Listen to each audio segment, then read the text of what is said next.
देश दुनिया की हर खबर को देखने के लिए इस चैनल को सब्सक्राइब करें, साथ ही बेल आइकॉन को दबाएं, जिससे वीडियो अपलोड होते ही सबसे पहले आपको जानकारी मिल सके। साथ ही शिक्षा रोजगार के लिए लड़ने वाले, साथ ही कर्मचारियों के हक अधिकार के लिए लड़ने वाले और इंसाफ की लड़ाई लड़ने वाले सबको हमने कोशिश की कि माले के कैंडिडेट्स में शामिल हो।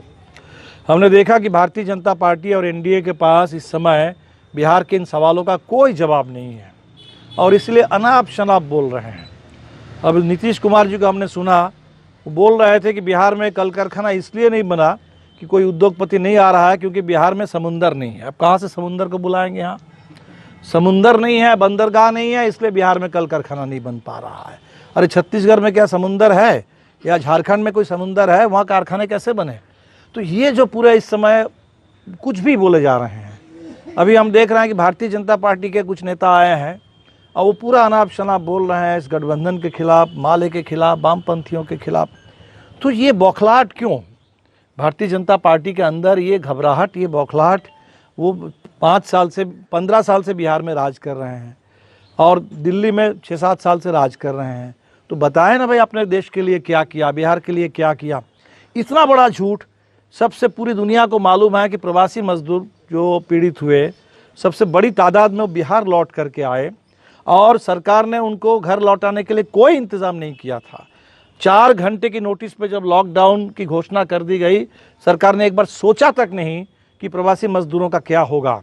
जिनके घर में कोई दाना पानी नहीं है, राशन नहीं है, वो कैसे लॉकडाउन में जिंदा रहेंगे, कुछ भी सरकार ने सोचा नहीं।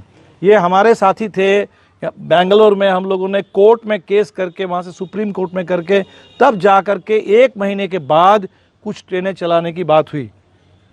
उन ट्रेनों में भी डबल किराया लिया गया और बहुत सारे लोगों को तो ट्रेन की भी सहूलियत नहीं मिली, पैदल चल करके आए, ट्रकों में किसी तरह आए और ये पूरे साइकिल चला करके आए बिहार में।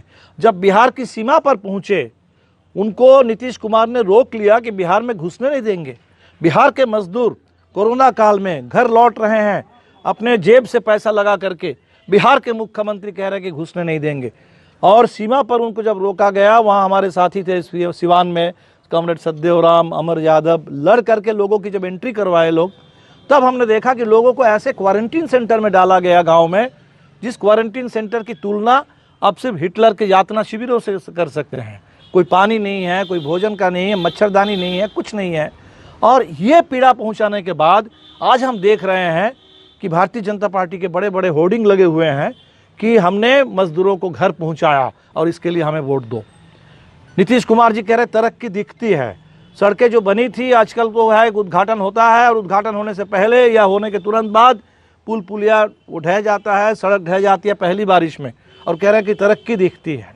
तो ये आज जो इतना बड़ा झूठ, इतना एक घमंडी झूठ बोलने वाले लोग और लोगों को सिर्फ पीड़ा नहीं पहुंचाते हैं, कुछ ऐसे लोग होते हैं जो जिनको दूसरों को पीड़ा पहुंचा करके आनंद महसूस होता है।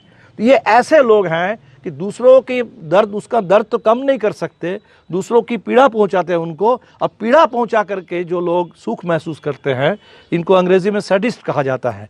उत्पीड़ित करके लोगों को उस उत्पीड़न से जिनको आनंद आता है, वैसे लोगों के हाथ में आज देश में सत्ता चली गई।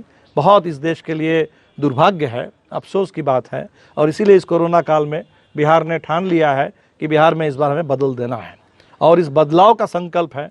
और इसीलिए भारतीय जनता पार्टी में इतना ज़बरदस्त बौखलाहट है, क्योंकि 2015 के चुनाव में इन्होंने